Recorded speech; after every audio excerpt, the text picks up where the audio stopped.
Alors ce rapport tant attendu a été dévoilé, ce rapport de la Cour des comptes, votre réaction? Un petit préalable d'abord, Didier Migaud nous dit les premiers efforts sur les comptes publics sont palpables depuis l'année 2011. Donc lorsque Pierre Moscovici dit les autres ils n'ont rien foutu, c'est tout simplement pas vrai. Alors effectivement on est encore loin du compte, mais ça fait quand même 2 ans que ça a commencé. Alors il y a 250 pages, il y a plein de chiffres.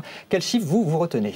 Ceux que vous donnez toute la journée, de 6 à 10 milliards d'euros à trouver pour boucler l'année en cours, l'année 2012, et uniquement parce que les recettes sont en train de chuter très fort, beaucoup plus fort que prévu, et 33 milliards pour boucler l'année 2013 et tomber à 3% de déficit public comme prévu fin 2013.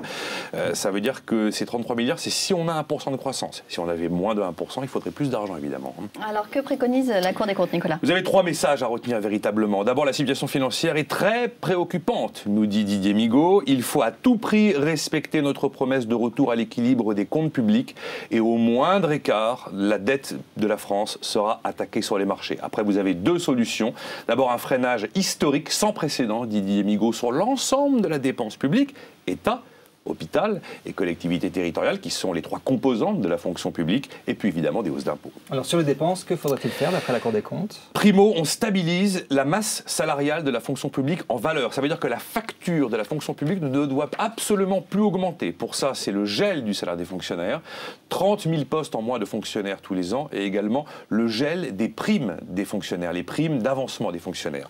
Ensuite, deuxièmement, la réduction des dépenses d'intervention, type allocation adultes handicapés ou type dotation aux collectivités locales. On a 510 milliards d'euros annuels de dépenses sociales, c'est-à-dire la moitié de la dépense publique. Et tertio, il faudra un jour ou l'autre une nouvelle réforme des retraites. Alors parlons impôts, que dit la Cour des comptes? Surtout pas de nouveaux impôts, pas de nouveaux impôts. Il faut tailler dans les niches. Tailler dans les niches, ce n'est pas faire des économies, c'est augmenter les impôts. Et là, Didier Migaud cite les fameuses niches sur l'outre-mer, mais aussi la TVA sur la restauration, c'est pas peanuts, ou encore l'emploi d'un salarié à domicile. Ça aussi, c'est pas peanuts. Et sinon, il dit qu'il faut jouer sur les impôts à assiette large et à taux bas. Il en existe 2 en France, qui sont la TVA pour les recettes de l'État et la CSG pour les recettes de la sécurité sociale. Tout le monde le sait. Et cette réaction de Matignon qui juge que la Cour des comptes valide les orientations gouvernementales. On va attendre le collectif budgétaire de cette semaine, le projet de loi de finances de l'automne. Pour l'instant, j'ai vu un gouvernement qui augmente les impôts, qui augmente le coût du travail, qui avançait l'âge de la retraite.